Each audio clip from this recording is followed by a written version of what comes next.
여러분 안녕하세요. 투자의 신에 오신 여러분을 환영합니다. 토마토TV의 투자의 신과 함께 여러분을 투자의 신의 길로 인도해드리는 시간 투자의 신 월요일 2부 시작하겠습니다. 계속해서 김영일 전문가님과 함께 1시간 채워가 볼 거고요. 2부에서는 종목 진단과 또 미니 강의 기다리고 있습니다. 오늘 미니 강의에서는 앞서서 SVB 사태에 대한 이야기 또 우리가 이번 주에 좀 더 지켜봐야 되는 여러 가지 지표들을 통해서 한 주를 어떻게 준비하고 대응하면 되는지 투자 전략들 꿀팁들 전해드릴 테니까요. 끝까지 함께 해주시길 바라겠고요. 또 그와 관련해서도 궁금한 내용들 있으시다면 질문 남겨주시길 바라겠습니다. 자, 유튜브 그리고 전화상담 2부에도 활짝 열어두도록 하겠습니다. 자, 유튜브에 토마토 증권통 검색하고 들어오시면 실시간 채팅창에 우리 같은 시청자분들 많이 또 함께 해주고 계십니다. 오늘 함께 힘든 하루를 보내신 분들과 오늘 하루 어떻게 보내셨는지 같이 이야기 나누시면서 위로도 받으시고 응원도 가져가시고 또 정보도 같이 받아가시면 좋을 것 같고요.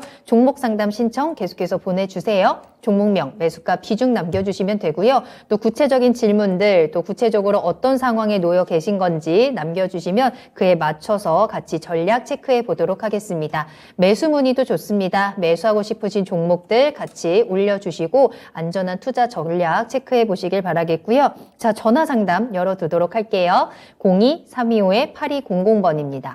325-8200번으로 전화 주시면 김영일 전문가님과 직접 이야기 나누시면서 모든 궁금증들 다 속 시원하게 풀어가시길 바라겠습니다. 자, 그러면 2부에도 함께 하시는 분들 인사 간단하게 나누고 종목 진단 바로 출발을 해보도록 할게요. 서단계 1년차님 오늘도 함께 해주고 계시고요. 한강님 안녕하세요 반갑습니다. 오늘도 화이팅입니다 라고 응원해 주셨고 벙벙님 반올림 100%님 계속해서 함께 하겠습니다. 마그마님의 이름도 보이고요. 작은 소나무님께서 2부도 함께 해요 라는 댓글로 인사 나눠주셨네요. 이민재님 잘 오셨습니다. 종목도 올려주셨는데 저희가 한번 체크를 해보도록 하겠고요. 서단계 1년차님께서는 또 2차 전지 후속 먹거리를 찾아야 하는데 보이는 게 없네요 라는 댓글 남겨주셨거든요. 전문가님도 계속 말씀해 주셨지만 최근의 시장은 기승전 2차 전지로 흘러가고 있습니다. 2차 전지가 또 상승을 해야 또 지수가 같이 올라가고 또 지수의 분위기가 좋을 때는 2차 전지 종목들로 확실하게 우리가 수익을 낼 수 있는 시장이기는 한데요. 그 이유를 준비하고 계시다면 또 어떤 힌트를 받아갈 수 있을지 조금 더 구체적인 질문들 남겨주시면 그에 대한 해답도 같이 남겨드리도록 하겠습니다. 자, 그러면 2부 종목 진단 바로 출발해 볼게요. 자, 반올림 100%님께서 매수 문의 남겨주셨습니다. 엑셈이라는 종목을 분석해 볼 거고요.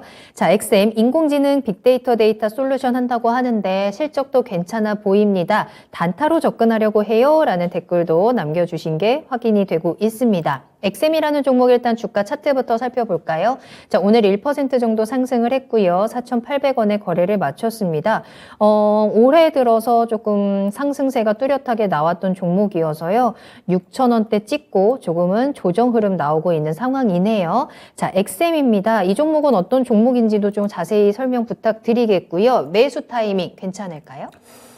일단 엑셈은 클라우드 사업 그 다음에 AI 빅데이터 사업을 진행을 한다라고 생각을 해주시면 될 것 같습니다. 그러면서 작년 4분기에 상당히 좀 주목을 받은 기업이었죠. 왜냐하면 그때 당시에 카카오 데이터 센터에 이제 화제가 나게 되면서 정부에서 디지털 플랫폼에 대한 이러한 속도를 조금 더 이제 드라이브를 걸었고 그러면서 이제 이 엑셈이 상당히 좀 수혜를 받을 수 있을 만한 기업으로 이야기가 됐습니다. 그러다가 이제 올해로 넘어오면서 AI가 열풍이 불다 보니 엑셈이 또 마이크로소프트의 파트너 기업이거든요. 그러면서 또 서울시 AI 챗봇 주관 기관이다 라고 이제 생각을 해주시면 될 것 같기 때문에 최근에 이제 AI 관련해서 상당히 좀 크게 상승이 나왔다라고 생각을 해주시면 될 것 같습니다. 근데 결론적으로는 지금 구간에서 그러면 단타로 접근할 만한 메리트가 있느냐? 저는 없다라고 생각을 합니다. 왜냐하면 일단은 흐름을 봤을 때 최근에 수급이 저가에서 들어왔고 그 다음에 차익 실현이 나오고 있다라고 생각을 해주시면 될 것 같거든요. 그렇기 때문에 저는 엑셈 같은 경우에는 조금 더 현재 구간에서 자리를 잡고 그 다음에 추가적으로 수급이 들어오는 구간이 확인이 됐을 때 그때가 되어서야 어느 정도 다시 한번 좀 접근을 노려볼 것 같습니다. 지금 현재 구간에서는 차익 실현 가능성이 조금 더 우세한 차익 실현 심리가 조금 더 우세하기 때문에 주가의 상승은 아직까지는 그렇게 메리트는 있지 않다라고 생각을 해주시면 될 것 같고, AI를 본다라고 하면 지금 현재 구간에서 굳이 이제 XM보다는 조금 더 힘이 강한, 그리고 수급이 더 잘 들어와 있는 종목들이 있거든요. 저는 그쪽을 볼 것 같습니다. 때문에 XM 같은 경우에는 지금 현재 구간에서는 그렇게 크게 메리트는 있다라고 생각이 되지 않고, 아까 말씀을 주셨던 게 이제 2차 전지 후속주를 한번 잡아야 된다라고 이제 말씀을 주셨는데, 지금은 굳이 2차 전지 후속주를 생각을 하셔야 될 타이밍은 아닌 것 같아요. 왜냐하면 오늘 동국산업도 그렇고요. 지금 2차 전지 종목들이 결국에는 계속해서 순환매가 나오고 있거든요. 지금 동국산업도 오늘 굉장히 저는 좋은 흐름이 나왔다라고 보고 있고, 만약에 동국산업이 또 이제 눌리면서 다시 한번 급등하는 흐름 나온다. 그럼 저는 이 종목도 한번 접근할 만한 의향이 있거든요. 이처럼 지금 현재 시장은 완전히 2차 전지 쪽에 초점이 좀 맞춰져 있다라고 생각을 해주시면 될 것 같고, 결국에 내일 CRMA 초안 발표될 거고요. 그 다음에 IRA 가이던스도 아직까지 상세한 일정이 안 나오기는 했지만 발표가 된다라고 했을 때 결국에 이 IRA 가이던스에 맞춰가지고 배터리셀 3사가 투자를 해야 되잖아요. 그러면은 투자를 하는 방향에 맞추어서 이 소부장 기업들은 충분히 또 수혜를 볼 수 있는 모멘텀으로 작용을 하게 될 겁니다. 그러면 굳이 2차 전지 이슈를 3월 달에 안 돌릴 이유는 없거든요. 아마 계속적으로 순환은 이어나갈 것이다라고 생각을 하고 있고, 그에 따라서 지금은 굳이 뭐 2차 전지가 계속해서 좀 상승이 나올 것이다라고 생각을 하는데, 굳이 뭐 다른 종목을 접근을 할 필요는 없을 것 같고, 뭐 비단 뭐 동국산업 같은 이러한 2차 전지 종목뿐만 아니라 뭐 최근에 보게 되면 아진산업도 지금 상당히 흐름이 괜찮거든요. 아진산업이 오늘 이제 수급이 좀 강하게 들어와 주면서 지금 어느 정도 올라갈 만한 그림 자체를 충분히 좀 만들어내고 있다라고 생각을 합니다. 그러면은 아진산업이 왜 또 이렇게 힘이 들어갔을까를 생각을 해봐야 되는데, 알고 계시겠지만 아진산업은 원래 2차 전지 배터리셀 3사가 미국에 투자를 한다라고 했을 때 또 이 완성차 투자에 따라서 가장 수혜를 받는 벤더사 중에 하나입니다. 부품사 중에 하나이기 때문에 지금 현재 또 IRA에 대비를 해서 자동차 부품 쪽이 움직이려고 하고 있지 않나라는 생각을 하고 있거든요. 뭐 오늘 비단 아진산업뿐만 아니라 성우하이텍도 상당히 움직임이 좋았었는데, 지금은 이제 자동차 부품 쪽도 긍정적으로 봐야 될 것 같고, 그 다음에 뭐 최근에 이 자율주행 쪽이 조금 이제 움직임이 덜하긴 한데, 이 종목들도 좀 한번 지켜봐야 될 것 같고, 지금은 어찌됐든 결론적으로 2차 전지 쪽에 완전히 좀 모멘텀이 맞춰져 있다라고 생각을 해주시면 될 것 같기 때문에 AI를 보기보다는 차라리 2차 전지를 보는 게 맞다라고 생각이 되고, 아마 저는 2차 전지 지나가면 뭐 반도체도 돌 거다라고 생각을 하고 있거든요. 2차 전지 다음에 반도체다라고 생각을 하고 있는데, 뭐 굳이 이제 생각만 하고 있고, 지금은 저도 완연하게 2차 전지, 뭐 그 다음에 추가적으로 본다라고 하면 뭐 풍력이나 뭐 태양광, 그 다음에 뭐 로봇, 뭐 이러한 쪽으로 지금 보고 있습니다. 지금 최근에 이제 유일로보틱스가 상당히 흐름이 좋았었죠. 유일로보틱스가 왜 흐름이 좋았냐면, 유일로보틱스가 주로 이제 산업용 로봇을 다루는데, IRA 발표가 되게 되면 이 산업용 로봇 쪽도 상당히 수혜를 많이 받을 거다라고 기대를 받고 있습니다. 왜냐하면 IRA가 발표가 된다라고 하면 이 말은 인프라 확대와도 같은 뜻으로 생각을 할 수가 있는 거거든요. 인프라 확대가 된다라고 했을 때 결국에는 산업용 로봇이 크게 쓰일 수가 있다라는 거고, 저는 그렇기 때문에 최근에 유일로보틱스가 상당히 크게 주목을 받았다라고 생각을 하고 있습니다. 그러면은 산업용 로봇 쪽도 IRA에 맞춰가지고 준비를 하고 있구나라고 생각을 해주시면 될 것 같거든요. 즉 이번 달은 완전히 IRA에 대비하는 장세다라고 생각을 해주시면 될 것 같고, 당분간은 이쪽에 의해서 상승이 나올 거기 때문에 요거 이후를 굳이 생각을 할 필요는 없을 것 같습니다. 그리고 마찬가지로 XM 같은 경우에도 AI가 지금 잠시 쉬어가면서 이 IRA 쪽이 바톤 터치를 받았기 때문에 이제 이쪽을 좀 봐야 되거든요. 지금은 이 XM 같은 AI 종목들은 좀 쉬어가고 있는 구간이고, 이제 이 로봇 같은 경우에도 IRA 쪽에 초점을 맞추어서 지금 상승이 나오고 있고, 2차 전지도 마찬가지고, 뭐 태양광, 풍력, 뭐 원전 다 마찬가지일 것 같습니다. IRA에 맞춰서 공급망 재편이라는 키워드에 맞춰서 지금 상승이 나오고 있으니까 이쪽에 포커스를 맞추어서 최근에 상승이 나온 종목군들 위주로, 그리고 수급이 들어간 종목들 위주로 보게 되면 아마 종목 선별에 대해서는 어렵지 않게 종목들을 골라가실 수 있을 것으로 생각이 됩니다. 네. 자, 엑셈입니다. 매수에 대해서는 살짝 보류 의견을 함께 드렸죠. 지금 시장에서는 2차 전지에 대한 집중 매매가 더 좋을 수 있다라는 조언도 함께 드렸습니다. 모든 섹터가 다 같이 지지부진한 상황이라면 앞으로 어떤 게 좋아질 것인가, 그 이후에 조금 더 수혜를 볼 수 있는 섹터들을 찾는 것이 좋은 전략이겠지만 지금처럼 확실한 1등이 있는 경우라면 그 1등의 흐름을 같이 타는 것도 좋은 투자 전략이 될 수 있을 것 같고요. 특히나 2차 전지 관련해서는 계속해서 이 주가에 긍정적인 영향을 줄 수 있는 모멘텀들이 기다리고 있기 때문에 이 바람을 충분히 즐기실 수 있도록 다양한 종목들 한번 관심을 가져보시길 바라겠습니다. 자, 계속해서 상담 이어가겠습니다. 여러분들 2부에도 종목 상담 신청 계속 받고 있으니까요. 앞서서 1부에서 받지 못했던 종목들 아쉬움이 남으셨다면 지금 바로 남겨주시면 되겠습니다. 전화와 유튜브 채팅창 열려 있고요. 02-325-8200번으로 전화 주시고 유튜브에는 궁금하신 종목명, 매수가 비중 같이 남겨주시면 되겠습니다. 자, 두 번째 상담 이어가 볼까요? 한번 전화 연결되어 있다고 하네요. 인사 나눠보겠습니다. 시청자님 안녕하세요. 네, 안녕하세요. 네, 안녕하세요. 반갑습니다. 자, 어떤 종목 궁금하세요? SK 케미칼 네, 매수가랑 비중 어떻게 되시나요? 11만 원에 네, 20%. 11만 원에 20% 알겠습니다. 좀 오랫동안 가지고 계셨겠어요. 아, 이거 어, 11년 연말에 사가지고 여태까지 가지고 있어요, 그냥. 2011년이요? 예. 10년이 넘게 가지고 2011년. 2년 정도 된 것 아, 같은데. 2021년도에? 예. 아, 그러시네요. 지금 오랫동안 지금 물려 계신 상황이고, 아직까지도 이 주가가 큰 흐름을 나타나지는 못하고 있는 상황이네요. 자, 네. 이 손실을 좀 메꿔야 될 것 같은데, 어떤 점이 가장 궁금하세요? 아니, 어떻게 좀 좋아질래나, 어떻게 아유, 되는 건가. 그러니까요. 얘가 정말 좀 어떻게 주가가 좀 올래나 그 전망을 좀 체크를 하면서 손실을 네. 메꿀 수 있는 대응 전략들 찾아볼게요. 네네, 자, 전화 잘 감사합니다. 주셨고요. 네, 전문가님과 이야기 나눠보세요. 네네. 네, 일단 SK 케미칼이 지금 현재 구간에서 이제 좀 오래 갖고 계셨기 때문에 아마 수익 정리가 되는 쪽을 저는 웬만하면 노리실 것 같아요. 굳이 이제 이 종목을 뭐 손절 처리를 하시기보다는 저는 이제 예, 예. 웬만하면은 이 손실을 좀 회복하는 그런 이제 구간을 좀 노리실 것 같은데, 일단 SK 케미칼이 최근에 친환경 소재 쪽으로 상당히 이제 사업적인 부분을 좀 늘려나가고 있습니다. 특히나 이제 친환경 플라스틱 부분에서는 수익성이 좀 상당히 좀 올라가고 있다라고 생각을 해주시면 될 것 같고, 그러면서 이제 이 매출이나 영업이익이 상당히 좀 우상향하고 있는 모습을 보여주고 있거든요.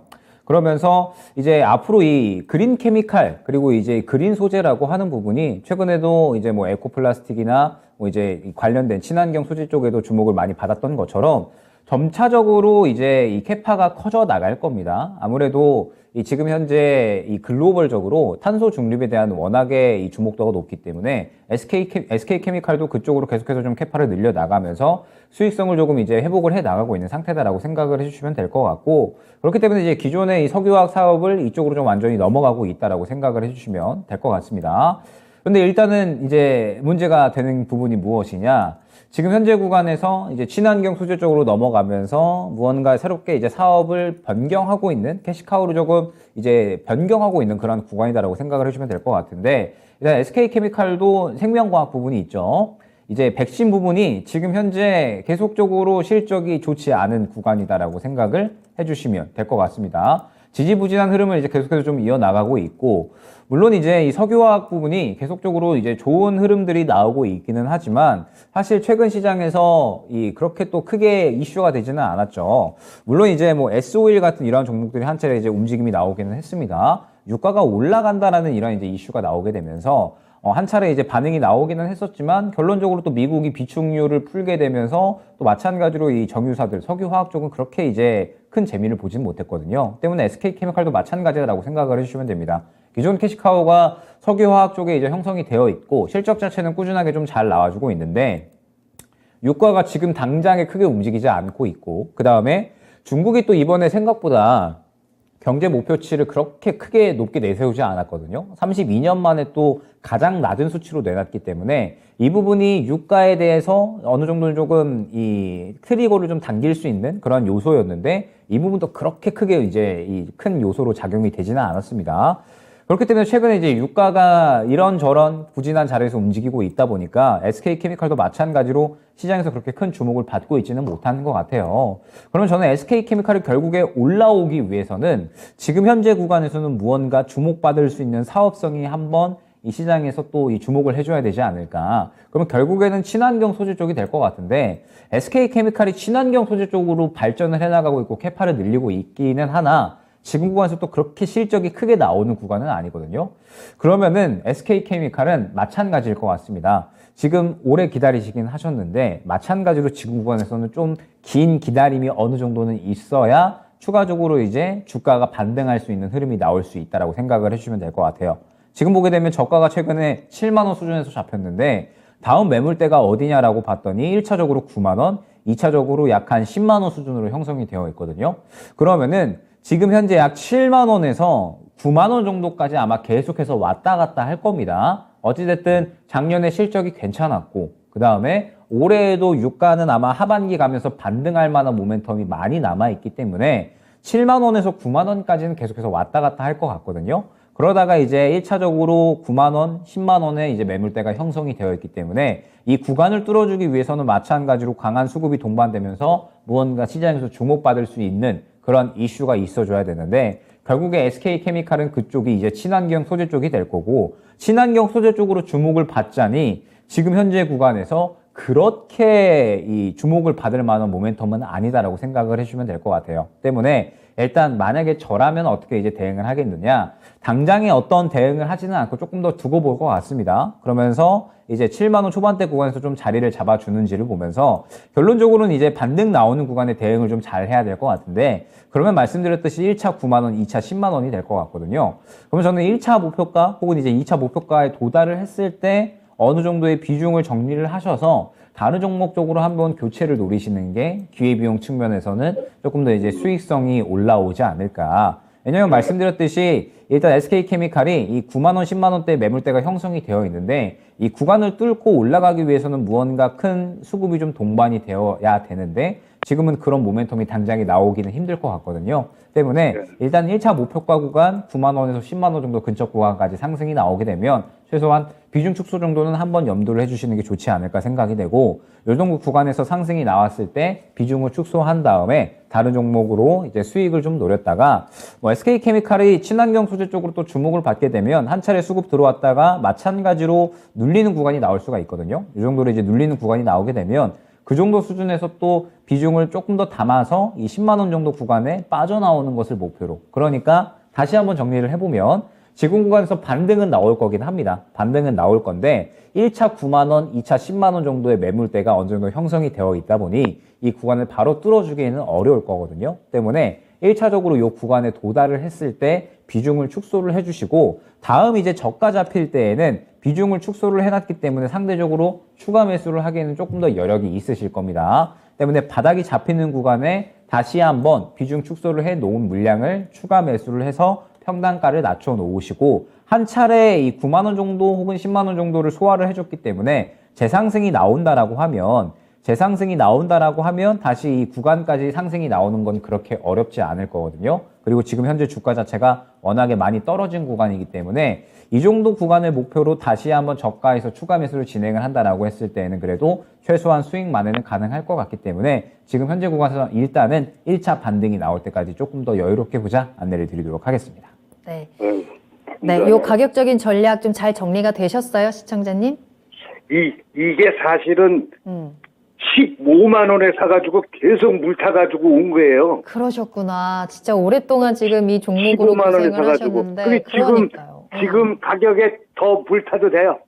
지금 당장 타기보다는 조금 더 반등이 나왔다가 한번 눌릴 때 그때 비중을 조금 더 채워 가시면서 최종 목표가 10만 원 정도로 저희가 체크를 할 수 있을 것 같고요. 시간이 조금 더 오래 걸릴 수 있다라는 점도 같이 염두를 해주시면 좋을 것 같아요. 네. 네, 한번 참고를 해보시고 잘 대응하셔서 이 종목 계속해서 조금 잘 빠져나올 수 있기를 저희도 같이 응원하겠습니다. 또 대응하시다가 궁금한 거 있으시면 또 연락 주세요. 네, 감사합니다. 네, 감사합니다. 네. 네. 자, SK케미칼 진단 도와드렸습니다. 자, 이렇게 여러 가지 오랫동안 기다린 종목 더욱더 기다려야 하고 또 그 좋은 타이밍을 잡아봐야 되는데 그 쉽지만은 않은 종목들이 좀 있어요. 자, 그럴 때 저희한테 보내주시고 그 타이밍들 같이 잡아보시면 또 좋을 것 같고요. 자, 그런데 2차 전지에 대한 이야기를 하다 보니까 또 이런 질문이 있어서 요거 한 가지만 질문을 드리고 싶은데요. 서당계 1년차님께서 2차 전지가 포트 내의 비중이 너무 많아서 이제는 조금 줄여보려고 한다. 2차 전지도 조만간 옥석 가리기가 좀 나올 것 같은데 어떤가요? 라는 질문입니다. 내 포트에 2차 전지가 너무 많다. 그 사이에서도 옥석 가리기가 필요한 구간이에요? 아니면 2차 전지가 많다면 그걸로 계속 수익을 키워가도 괜찮은 구간이에요? 옥석 가리기가 지금은 필요한 구간이죠. 필요하죠. 왜냐하면 지금 배터리셀 3사도 분위기가 살짝 갈리고 있고요. 지금 이제 삼성 SDI는 일전에 한번 저번 주에 언급을 드렸었지만 투자를 이제 본격적으로 할 수 있는 기업이거든요. 그래서 IRA 가이던스에 상대적으로 이제 대응을 하기가 수월하겠죠. 반면에 LG 에너지 솔루션 같은 경우에는 지금 현재 이미 미국에 투자를 많이 해놨기 때문에 지금 현재 구간에서 어느 정도는 이 IRA 가이던스에 상대적으로 좀 대응을 하기 힘들 수 있고, 그 다음에 고평가에 대한 이야기도 많이 나오고 있어서 뭐 이러한 부분들도 좀 선별적으로 접근을 해야 될 것 같고, 그 다음에 뭐 최근에 양극재 기업들 굉장히 흐름이 좋잖아요. 뭐 포스코 케미칼이나 뭐 그다음에 뭐 에코프로 그룹주들, 이러한 종목들은 이제 슬슬 차익 실현에 대한 부분들을 염두를 해야겠죠. 물론 지금 현재 구간에서 아마 저는 더 상승이 나올 거다라고 생각을 하거든요. 에코프로 같은 경우에는 오늘 17%나 상승이 나왔어요. 이게 사실 말도 안 되는 상승이다라고 생각을 하는데, 그만큼 지금 현재 시장에서 이제 뭐 RMA나 IRA에 대한 주목도가 높다 보니까 에코프로 같은 경우에는 IRA가 어떻게 되든 양극재 쪽에 이 비중이 높은 기업이다 보니까는 크게 상승이 나올 수 있다라고 생각이 되고, 그렇기 때문에 지금 현재 구간에서는 어찌됐든 추가적인 상승은 기대를 해야겠지만 이런 종목들을 보유를 하고 계시다라고 하시면 차익 실현에 대한 부분을 생각을 해야 될 것 같고, 그러면은 이제 상승이 나오지 않았던 종목들, 뭐 이제 LNF라든지 그 다음에 오늘 방향을 꺾어준 첨보, 이런 기업들, 특히나 이제 첨보 같은 기업 같은 경우에는 지금 그동안에 주가가 계속해서 이제 눌려 있었는데 아마 올해를 기점으로 저는 주가 업사이드가 굉장히 큰 폭으로 가능하다라고 보고 있거든요. 첨보가 LFP 배터리 쪽에 상당히 좀 모멘텀이 주요하게 형성이 되어 있는데, 최근에 뭐 테슬라나 그 다음에 여러 가지 자동차 기업들 보게 되면 LFP 배터리 라인업을 계속해서 늘려나가고 있습니다. 때문에 LFP 배터리 관련된 기업들을 지금부터 보면은 또 수익을 볼 수 있지 않을까라고 생각이 되고, 그 다음에 말씀드렸듯이 최근에 뭐 코인테크라든지 2차 전지 장비나 혹은 이제 부품 쪽도 지금 그동안의 상승이 안 나오다가 최근에는 분위기가 바뀌었죠. 왜냐하면 IRA를 기점으로 배터리셀 3사가 투자를 할 수가 있기 때문에, 투자를 하게 되면 벤더사들이 가치 수혜를 볼 수가 있어서 여태까지는 상승이 안 나왔다가 이제 어느 정도 고개를 틀어주면서 수급이 강하게 들어오는 모습을 확인을 할 수가 있는 거고요. 그러면은 이제 이 분위기가 달라졌다라고 생각을 해주시면 될 것 같아요. 그동안에는 뭐 미래나노텍이라든지 뭐 금양이라든지 리튬 쪽만 지금 계속해서 움직였었는데, 이제는 코인테크 같은 이러한 장비 쪽도 움직일 수 있다라는 뜻이 되고, 그 다음에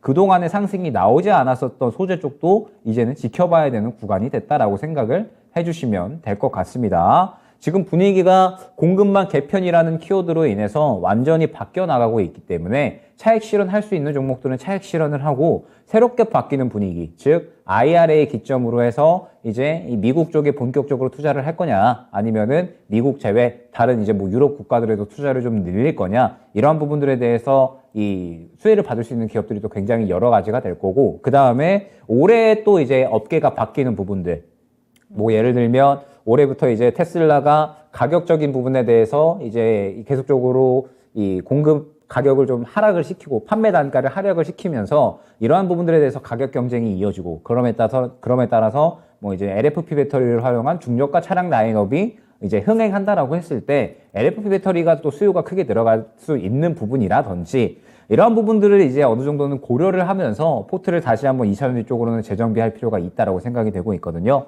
때문에 뭐 말씀 주신 거대로 이 2차전지 쪽은 어느 정도는 분위기가 슬슬 바뀔 수가 있습니다. 그러면은 최근에 이 수급이 강하게 들어간 종목군들이 어디냐라고 했을 때 결국에는 여태까지 상승이 나오지 않았었던 소재 쪽이나 아니면은 뭐 장비 부품 쪽, 이쪽이 될 것 같거든요. 때문에 이제는 이쪽 위주로 한번 순환을 준비를 해보시면서 2차전지 포트폴리오를 다시 한번 꾸려 나가시면은 뭐 충분히 또 이 수익적인 부분은 어렵지 않게 가능하실 거다 생각이 됩니다. 네. 자, 2차 전지 안에서도 옥석 가리기 그리고 포트폴리오 재정비가 필요한 타이밍입니다. 이 옥석 가리기 잘못하면 또 큰일 나거든요. 자, 어떤 종목이 앞으로 또 수혜를 받아갈 수 있는 옥석인지 같이 이야기 나눠보시죠. 2차 전지 종목들 가지고 계시다면 같이 또 상담 내용 남겨주시고 진단 꼭 받아보시길 바라겠습니다. 저희 유튜브 채팅창 전화 상담 계속 열어둘게요. 전화번호는 0232-8200번입니다. 자, 다음 상담 이어가 볼까요? 이번에는 이상일님께서 남겨주신 제놀루션이라는 종목을 살펴보겠습니다.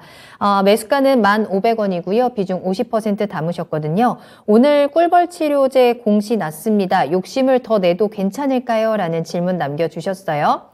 제놀루션 오늘 꿀벌의 멸종을 막는 의약품에 대해서 임상이 성공을 했다라는 공시가 나왔고요. 지금 보니까 시간 외에서는 상한가를 기록하기도 했던 것으로 지금 나오고 있는 상황입니다.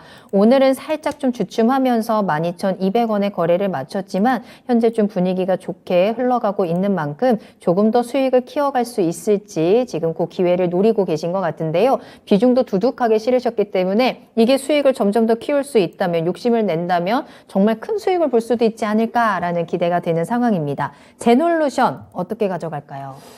일단은 좀 띠용하네요. 꿀벌 멸종 막는 의약품. 네. 요거에 이제 7부 동선을 넘어갔다. 네. 그 말은 이제 임상이 어느 정도는 거의 완료가 된 상태에서 이제 품목 허가를 대기하고 있다라고 이제 생각이 되거든요. 그래서 꿀벌이 사실 굉장히 이로운 그런 이제 곤충이잖아요. 그래서 꿀벌이 이제 하는 역할이 굉장히 많기 때문에 꿀벌을 멸종을 이제 막는 거다라고 하니까 지금 현재 상태에서 이제 품목화가 되면 본격적으로 이제 이 실적에 대한 기대감들이 또 크게 올라올 수가 있겠구나라고 이제 생각이 됩니다. 그런데 일단은 제놀루션을 최근에 좀 흐름을 봐야 될 것 같아요. 제놀루션이 원래 이제 본 사업은 진단키트 하는 기업인데 실적이 최근에 이제 적자 흐름이 좀 유지가 됐었거든요. 그런데 어찌됐든 오늘 이 꿀벌 치료제, 그러니까 이 꿀벌들의 멸종을 막는 치료제가 임상이 완료가 됐기 때문에 품목 허가가 받아들여지게 되면은 굉장히 이제 요거는 호재로 작용을 할 수가 있겠죠. 그러면은 요 종목을 그냥 무작정 들고 간다라기보다는 어찌됐든 호재에 이제 반응을 한 거니까 1차 목표가, 2차 목표가를 설정을 해서 대응을 하시는 것이 좋을 것 같거든요.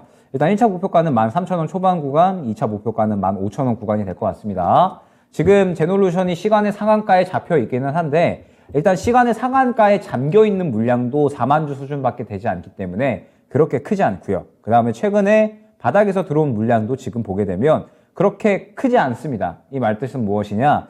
제놀루션이 최근에 이 주가가 올라오기는 했지만 수급이 동반되지 않았기 때문에 이전 이 강하게 매물대가 형성되어 있는 구간에 부딪히게 되면 빠르게 차익 실현 나올 수 있는 가능성 또한 존재한다라고 생각을 해주시면 될 것 같거든요.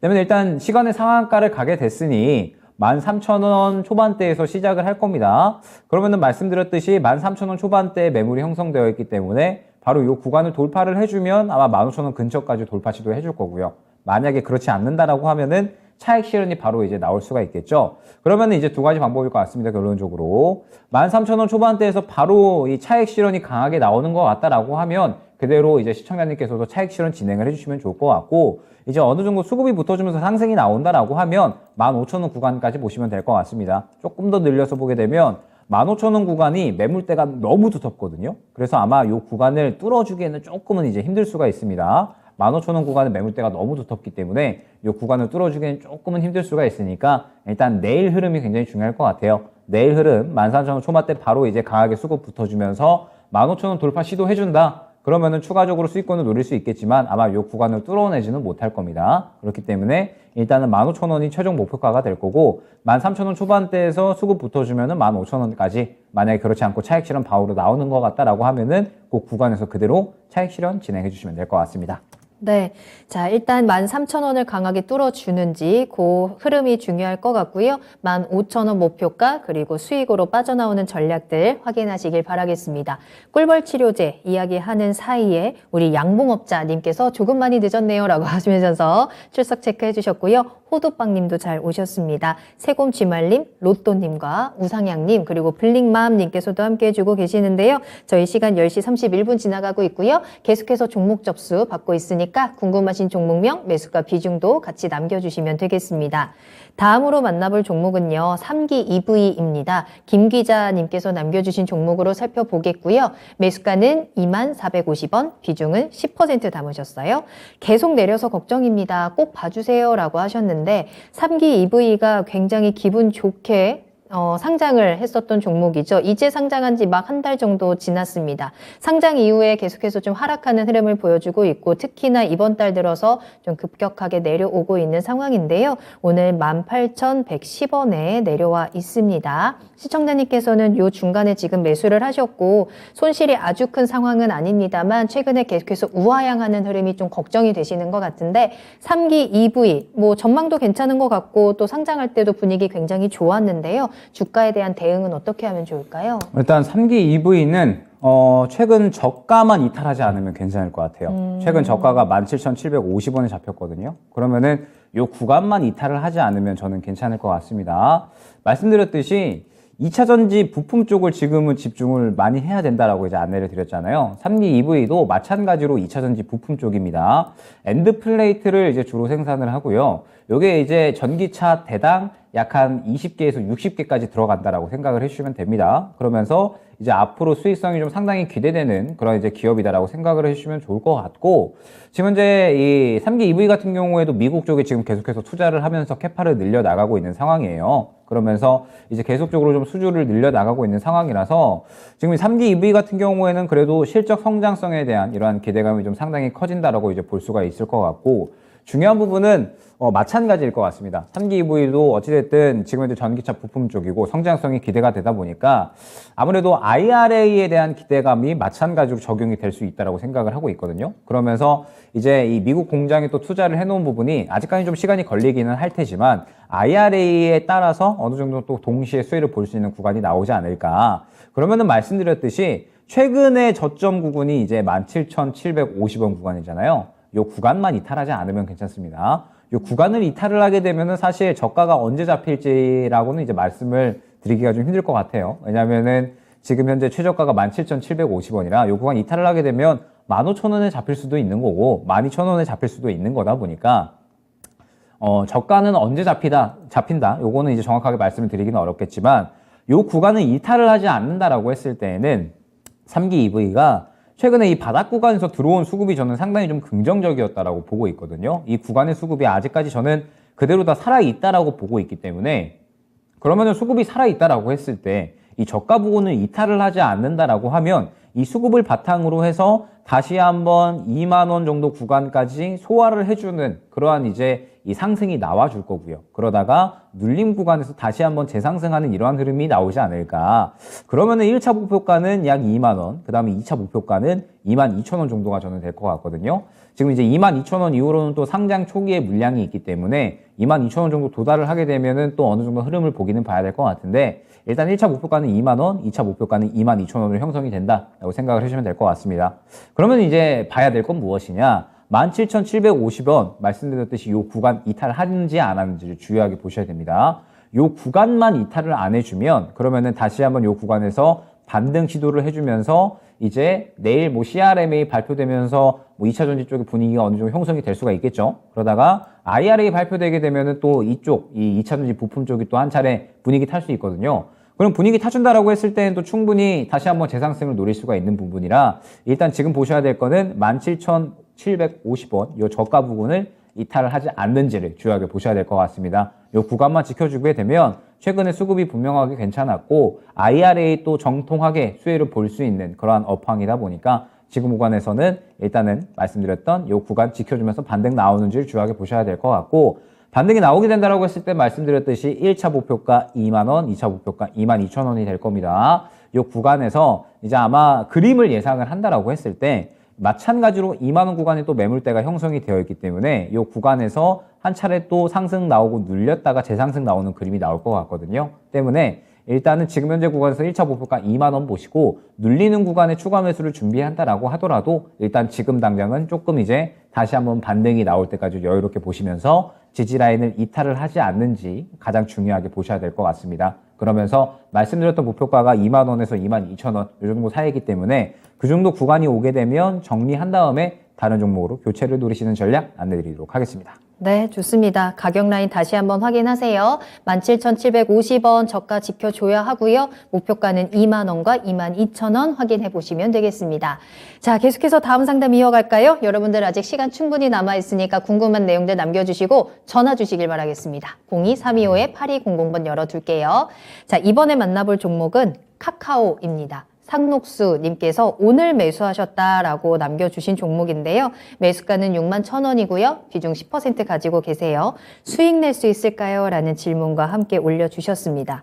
자, SM 인수전이 마무리됐고요. 카카오 주가 오늘 4% 상승합니다. 장중에 약간의 좀 변동성이 있기는 했지만 빨간불 잘 지켜냈고요. 이제 중요한 건 그래서 앞으로는 어떻게 될까일 것 같은데 카카오 수익 볼 수 있을까요? 상승 가능성 얼마나 보세요?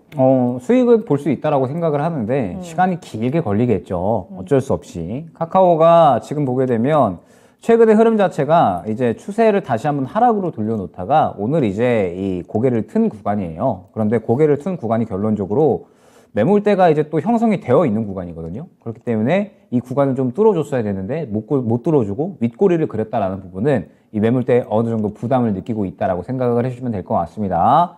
자, 그러면 카카오가 이번에 SM을 인수를 하게 된 부분 굉장히 저는 긍정적이다라고 보고 있거든요. 왜냐하면 뭐 네이버나 카카오 마찬가지겠지만 이제 바닥을 잡았다라는 그러한 인식은 분명했습니다. 그런데 사실 바닥을 잡은 데 비해서 성장 동력에 대한 이야기들은 그렇게 크게 나오지 않았기 때문에 네이버나 카카오나 성장 동력이 굉장히 좀 필요했었던 그런 상태거든요. 근데 최근에 네이버는 뭐 포시마크 인수도 하고요. 그 다음에 중고거래 플랫폼 계속해서 늘려나가고 할리우드의 영화도 만들고 웹툰 사업도 이제 계속해서 늘려나가고 이런 부분들로 이제 성장 동력을 좀 만들어내고 있었는데 카카오는 이런 이야기들이 크게 나오지 않았었습니다. 그런데 이제 이 길을 모아놨다라는 듯이 SM 인수를 시도를 했고 결과적으로 성공을 했죠. 그러면서 이제 평가가 나오고 있는 게 무엇이냐? 카카오가 내수 위주의 IP 사업을 진행을 하고 있습니다. 주로 웹툰, 그 다음에 뭐 카카오톡, 그 다음에 뭐 다음 이러한 이제 내수 위주의 이러한 플랫폼들을 갖고 있는데 SM이 어찌됐든 엔터 쪽으로는 뭐 국내 가장 뛰어난 기업 중에 하나고 그러면서 해외 이 글로벌 IP 쪽으로 이제 이 플랫폼 자체가 열려 있기 때문에 이제 이 글로벌적인 IP 사업이 또 이제 새롭게 열렸다. 그렇기 때문에 카카오가 성장 동력이 어느 정도 생겼다라고 생각을 해주시면 될 것 같거든요. 그런데 카카오가 주가 상승에 대한 부분은 저는 충분히 가능하다라고 보고 있는데 어찌됐든 지금 현재 이 앞선 구간에 매물대가 형성이 되어 있기 때문에 저는 이 밴더를 좀 설정을 하고 대응을 해주셔야 될 것 같습니다. 어느 정도의 가격 밴드를 설정을 하느냐? 이전 저점 부근이죠. 약 한 5만 원 초반대 정도까지 저는 계속해서 이제 모아간다라는 생각으로 진행을 해주시면 좋을 것 같아요.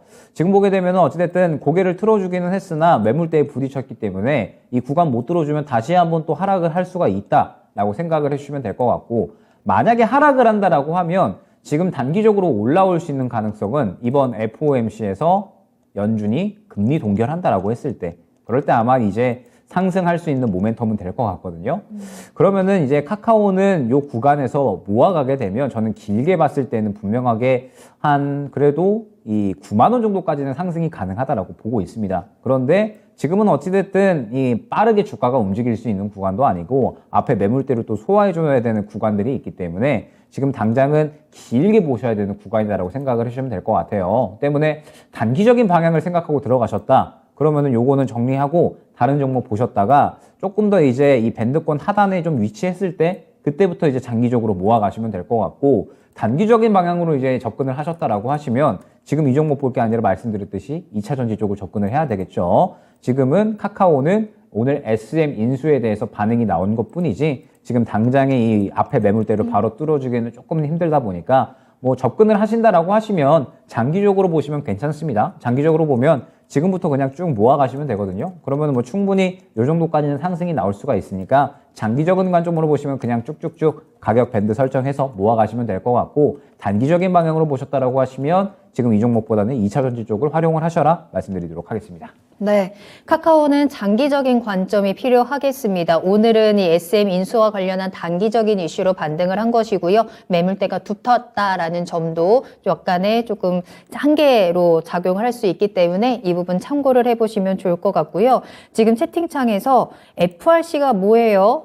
왜 거래 정지됐죠? 뭐 이런 댓글들이 있어서 저도 좀 찾아봤는데요.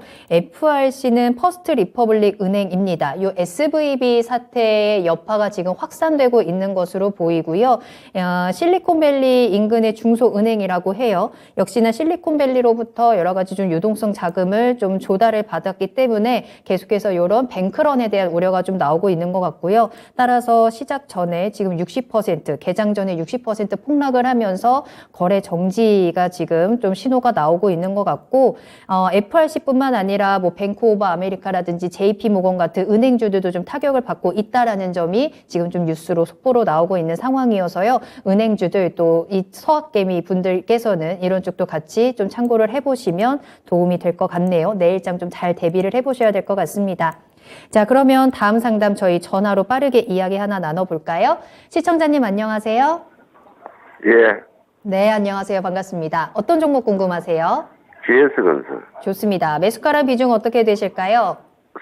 31,000원에 30%. 31,000원에 30% 알겠습니다. 요 종목 어떤 게 가장 궁금하세요? 어째 되고 싶어서. 어찌 되나 싶어서 그러게요. 지금 이 종목도 꽤 오랫동안 가지고 계신 것 같고 좀처럼 지금 계속 요 횡보하면서 바닥에서 지금 탈출을 못하고 있는 상황이어서 자, GS건설에 대한 앞으로 전망 체크해 보도록 하겠습니다. 전문가님과 이야기 나눠보세요. 예, 일단 GS건설이 사실 이 주가가 지금 계속해서 좀 바닥에서 벗어나고 있지를 못한데 결국에는 이제 이 건설 쪽은 다 마찬가지인 것 같습니다. 최근에 건설 쪽이 이제 부동산 업황이 좀 계속해서 좋지 않고 GS건설이 또 이제 국내 쪽으로 수주 비중이 좀 많이 편중이 되어 있거든요. 그러다 보니까 부동산 업황이 안 좋으니 GS건설도 지금 계속해서 올라가지를 못하고 있는 겁니다. 그러면은 이제 언제쯤 올라갈 수가 있겠느냐. 사실 이제 GS건설은 분명하게 저평가된 구간이다라고 생각은 하거든요. 그런데 워낙에 이제 이 국내 쪽에 비중이 많고 최근에 그나마 좀 상승이 나오는 쪽은 이제 해외 쪽이 좀 비중이 많은 기업들, 그리고 최근에 해외 쪽에서 수주를 계속해서 따내오는 기업들이 상승이 나오고 있다라고 생각을 해주시면 될 것 같아요. 그런데 GS건설은 지금 구간에서 당분간은 움직이기가 조금 이제 힘들다라고 생각을 하시면 될 것 같고, 결국에는 이제 GS건설이 주가가 끌어올려지기 위해서는 무언가 이제 뭐 해외 수주권들을 계속해서 좀 끌어온다라든지 아니면은 부동산 업황이 조금 어느 정도 회복이 된다라든지 이러한 것들이 이제 어느 정도 나와줘야 될 것 같은데, 지금 당장에는 어떤 이야기가 나오기는 힘들 것 같거든요. 때문에 GS건설은 지금 현재 구간에서는 어떤 대응을 하기에는 조금은 이제 힘들다라고 생각을 해주시면 될 것 같습니다. 추가 매수를 진행을 하기에도 지금 당장의 주가가 드라마틱하게 좀 끌어올려진다라고 보기에는 조금은 힘들 것 같고, 지금 계속해서 이제 부동산 업황이 안 좋다 보니까 국내 수주권들이 많은, 국내 수주 비중이 많은 GS건설 같은 경우에도 주가가 올라가기는 조금 힘들다라고 생각을 해주시면 될 것 같거든요. 때문에 일단은 1차 목표가를 저는 약간 27,000원 정도 수준으로 잡고 여유롭게 일단은 지켜봐야 되는 구간이다라고 생각이 됩니다. 그러면서 지금 이제 이 GS건설 같은 경우에 최근에 조금 이제 우려스러운 부분이 무엇이냐라고 했을 때, 이제 이 미착공 PF가 너무 이제 과도하게 많다라고 이제 이야기가 나오고 있거든요. 결국에는 지금 현재 상태에서 이제 이 건설 쪽에는 사실 이제 PF에 대한 이 우려감들이 상당히 좀 과도한 상태고, 지금 이제 은행들 연속적으로 터지고 있잖아요. 그러면은 만약에 이제 이런 우려감들이 국내 은행 쪽에도 어느 정도 생겨난다라고 했을 때 건설사 PF들도 지금 이제 문제가 될 수가 있을 겁니다. 때문에 GS건설도 일단은 지금 현재 중요한 부분은 저가 부분을 좀 지켜줘야 되거든요. 현재 저가 부분이 19,000원 후반대에서 2만원 부분이기 때문에 이 구간을 지켜주게 되면 어찌됐든 많이 저평가되어 있다라고는 생각이 돼서 이 구간을 크게 이탈하지는 않을 것으로 생각이 되나, 만약에 이 구간을 이탈을 하게 된다라고 했을 때는 10,000원 중반대 정도까지는 열려 있다 보니까 일단은 이 구간을 주요한 지지 라인으로 잡고 이제 이 구간 이탈 시에는 최소한 비중 축소 정도는 진행을 해주셔야 된다라고 생각이 됩니다. 다만 이제 이러한 부분들, 우려감들이 이제 형성이 되어 있는 부분들이 그렇게 이제 주가에 크게 작용을 하지 않고 바닥을 짚어준다라고 했을 때는 일단 말씀드렸듯이 27,000원 정도 구간까지는 반등은 저는 나올 수 있다라고 보고 있거든요. 예, 고맙습니다. 네, 부동산 업황이 지금 이제 많이 안 좋은 부분이 있기는 한데 이 정도까지는 반등이 나올 수 있으니까 일단 지금은 조금 더 여유롭게 보시기 바랍니다. 예. 네, 오늘 전화 주셔서 감사합니다. 자, GS건설 진단 도와드렸고요. 저희 계속해서 상담 한 가지 더 빠르게 볼까요? 코이님, COI님께서 제 거는 언제 해주세요? 라는 댓글 아까 올려주셨는데 오늘의 마지막 종목으로 이야기 나누겠습니다. 고려산업 볼 거고요. 매수가는 6,595원이고요. 비중 15%입니다. 지금 손실도 크시고 고려산업 역시 주가가 지금 지지부진하게 좀 답답하게 흘러가고 있다 보니까 손절해야 하는 건지 손절을 고민하고 계시는데요. 고려산업 대응 전략 어떻게 짤까요? 오늘 한번 반등 나오면 네. 정리하는 게 웬만하면 좋으실 것 같습니다. 고려산업이 지금 최근에 저가 잡힌 게 이제 3,300원 구간인데 일단은 최근에 수급 자체가 강하게 들어온 구간이 있었잖아요. 그래서 아마 한 번 정도는 더 반등이 나올 것 같습니다. 뭐 어찌됐든 지금 러시아와 우크라이나의 전쟁이 단기적으로 끝날 것 같지는 않아서 충분히 한 번 정도 더 반등이 나올 것 같기는 한데 문제는 이 앞선 구간의 매물대가 이제 너무 두텁거든요. 지금 보게 되면 앞선 구간의 매물이 엄청나게 수급이 많기 때문에 결론적으로 이제 이 구간을 뚫어줘야지 추가적으로 상승이 나온다라고 생각을 해주시면 될 것 같아요. 그런데 이 구간을 뚫어주려면 이만큼, 이 이상의 이제 수급이 들어와 줘야지 결론적으로 이 매물 구간을 뚫어줄 수가 있다라는 뜻이 되거든요. 때문에 지금 현재 구간에서는 일단은 재급등, 그러니까 제 반등 쪽에 무게감을 조금 더 이제 형성을 해주시면 좋을 것 같은데, 일단은 이 5,000원 구간, 5,000원 근처 구간을 뚫어주기에는 힘들어 보인다라고 생각이 됩니다. 그러면은 요 구간까지 반등이 나왔을 때, 요때 이제 정리를 해주시고 다른 종목으로 교체를 해주시는 게 지금 현재 상태에서 고려산업은 베스트가 아닐까 생각이 됩니다. 네. 고려산업 반등 시 매도 의견 드렸습니다. 자, 이렇게 김영일 전문가님과 함께하는 종목 진단은 여기서 마무리를 하도록 하겠고요. 미니 강의 한번 시작해 보겠습니다. 자, 오늘부터 이제 서머타임이 시작이 되면서 미 증시가 우리 시간으로 10시 반에 개장을 했습니다. 미 증시는 좀 하락으로 출발을 하고 있는 모습을 보여주고 있고요. 앞서서도 말씀드렸다시피 SVB 사태의 여파가 계속해서 미 증시에서는 확산이 되고 있는 모습입니다. 내일장 우리 어떻게 될까 걱정하시는 분들도 많은데요. 자, 이 SVB 사태를 또 다시 한번 우리가 조금 더 짚어보면서 어떤 대응 전략이 필요한지 또 이번 주 투자 전략 이야기 나눠보도록 할게요. 미니 강의 바로 시작하겠습니다. 네, 일단은 SVB가 파산을 했습니다. 파산을 했고 이제 시장에 우려감이 드는 부분은 어쨌든 이제 SVB는 불확실성은 해소가 된 거예요. 이제 미국 예금보험공사에서 이제 인수를 했고 재무부에서 지금 예금 맡겨놓은 사람들 피해 없도록 할 거다라고 이제 이야기를 했는데 문제는 무엇이냐? SVB 하나로 끝나지가 않을 수가 있겠구나라는 우려감이 지금 들고 있는 거죠. 그리고 지금 실제로 FRC 같은 경우에도 지금 이제 급락을 하면서 이제 파산에 대한 우려감들이 생겨나고 있다라고 생각을 해주시면 될 것 같고 사실 큰 은행들은 괜찮아요. JP모건이나 이러한 이제 큰 은행들은 괜찮은데 이제 중소형 은행들이 지금 이제 계속 문제가 되는 겁니다. 금리가 계속해서 높아지면서 이제 이 부실채권에 대한 이런 우려감들, 손실 부분이 계속 커지다 보니까 중소형 은행들이 갖고 있는 자산으로는 이거 버티지 못할 수가 있겠구나. 이런 우려감들이 지금 계속해서 커지고 있는 거죠. 그러면서 지금 이제 SVB는 파산을 했고, 그 다음에 지금 이제 FRC 같은 경우에는 미국 재무부에서 이제 91조 원 정도 자금을 이제 수혈하기로 했다라고까지도 이제 이야기가 나오기는 했는데, 결국에 일단은 이 부분이 조금 더 이제 악재로 작용을 할 수밖에 없기는 합니다. 지금 SVB가 요거 하나로 끝나느냐, 아니면은 이제 추가적으로 더 나오느냐라고 했을 때, 지금 이제 추가적으로 더 나오고 있는 상태거든요. 그러면서 SVB가 사실 실적이 견조한 은행이었기 때문에 실적 견조한 은행들도 지금 속 들여다보면 썩어 있는 경우가 있겠구나 우려감이 지금 이제 형성이 될 수가 있는 겁니다. 때문에 이제 또 CPI 발표도 앞두고 있고 PPI의 FOMC 발표도 앞두고 있는 만큼 지금 현재 시장에서 분명하게 이 SVB발 악재가 어떻게 진행이 되는지는 좀 봐야 될 것 같고, 일단은 이제 이 파산을 하게 된 이유는 무엇이냐? 뭐 결론적으로는 가장 이제 중요한 원인 자체가 이제 고금리에 대한 부분일 것 같아요. 고금리가 이제 계속해서 좀 진행이 되게 되면서 이제 채권 손실이 계속적으로 커졌고, 그러면서 이제 약간의 소문이 좀 나돌았다라고 하죠. 얘네 실리콘밸리 은행 파산할 수도 있다. 그러면서 이제 예금 인출이 대량으로 일어나게 된 겁니다. 그러다 보니까 이제 SVB가 이제 이 채권 파생 손실은 어마어마하게 커지지. 그리고 이제 고객들은 대량으로 예금 인출을 하지. 그러면서 이제 어찌됐든 자금 만들려면 그나마 이제 증자를 해야 되는데 이미 이제 파생 손실권으로 해서 주가가 60% 이상 급락을 하다 보니까 증자까지도 안 되는 겁니다. 그러다 보니까 이제 이 진퇴양난으로 갇히게 되면서 파산을 하게 된 거거든요. 그렇기 때문에 지금 현재 이러한 사태가 이제 어느 정도는 이 시장에 주요하게 작용을 하고 있다라고 봐야 될 것 같은데, 신기한 건 시장이 오늘 떨어졌다가 완전히 다 회복을 했죠. 그런 이유는 무엇이냐? 일단은 고용지표가 나왔죠. 고용지표 나왔는데 고용지표는 긍정적으로 나왔습니다. 그러면서 사실 금요일 날에 우리 야간 시장은 올라갔습니다. SVB가 파산을 했는데도 불구하고 우리 시장은 올라갔거든요. 그 말뜻은 무엇이냐? SVB 파산 사태가 우리 시장에서는 지금 그렇게 크게 작용하고 있지는 않다라고 생각이 됩니다. 그러면서 오히려 경제지표, 고용지표가 잘 나왔으니까 몰라, 고용지표 잘 나왔으니까 이거 좋은 거야 라고 생각을 한 것 같거든요.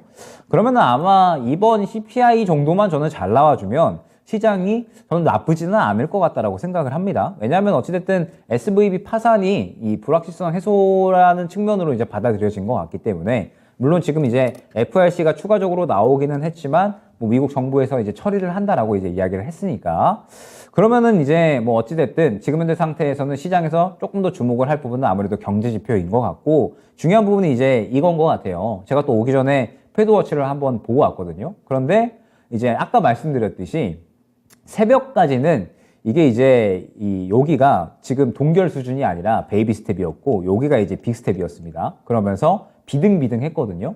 그런데 오늘 오전에 보니까는 이 빅 스텝 가능성이 0%가 됐고 베이비 스텝 가능성이 99%까지 올라왔습니다. 그러면 빅 스텝 가능성이 지금 이제 완전히 사라졌다라고 볼 수가 있는 건데, 오늘 또 오기 전에 보니까 금리 동결 가능성이 21%까지 올라왔어요. 그리고 베이비 스텝 가능성이 79%. 그러면은 이번 FOMC에서 오히려 이제 이 금리 동결 가능성까지 나온다라고 하는 건 지금 이 SVB 사태로 인해서 오히려 이 시장이 고금리에 대한 기조가 한풀 꺾일 수가 있다라고 생각이 됩니다. 그러면 지금 현재 상태에서 만약에 내일 CPI가 긍정적으로 나온다라고 했을 때에는 지금 현재 우리 시장이 SVB 사태를 그렇게 주의 깊게 혹은 이제 큰 악재로 받아들여지고 있는 것 같지는 않으니, CPI 정도만 긍정적으로 나오면 금리 동결 가능성이 커질 거고, 그러면은 아마 이번 달도 시장이 나쁘지는 않을 수가 있겠다. 그러면서 중소형주 순환매, 2차전지 쪽이 오히려 더 활발하게 진행이 될 수가 있겠다라고 생각이 되거든요.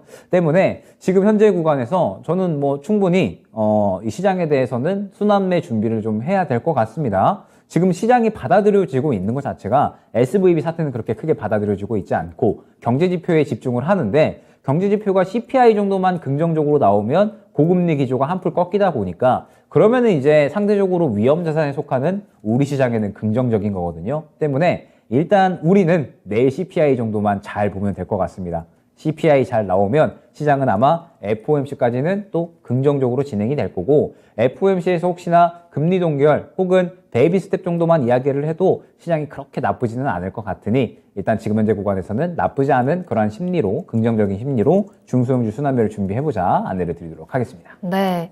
자, 미 증시는 SVB 사태로 인해서 좀 흔들리고 있지만 우리 증시는 지표가 조금 더 중요한 키워드로 작용을 하고 있고요. 시장의 순환매 그리고 2차 전지를 향한 긍정적인 시그널들을 한번 확인을 해보시면서 잘 대응을 해보신다면 이번 한 주도 조금 더 든든하게 보내실 수 있을 것 같습니다. 자, 이렇게 오늘 김영일 전문가님과 함께 2시간 꽉 채워서 시장에 대한 또 종목에 대한 이야기, 정보들 다양하게 전달해 드렸고요. 전문가님과는 여기서 먼저 인사드리겠습니다. 전문가님 오늘 감사합니다. 네, 감사합니다. 네, 오늘 저희가 방송에서 전해드린 내용은 투자 판단을 위한 참고 자료입니다. 투자는 투자자 본인의 책임과 판단에 따라서 이루어져야 한다는 점 다시 한번 유의해 주시기 바랍니다. 오늘 하루도 모두 고생 많으셨고요. 저는 내일 이 시간에 다시 돌아오겠습니다. 시청해 주신 여러분 고맙습니다.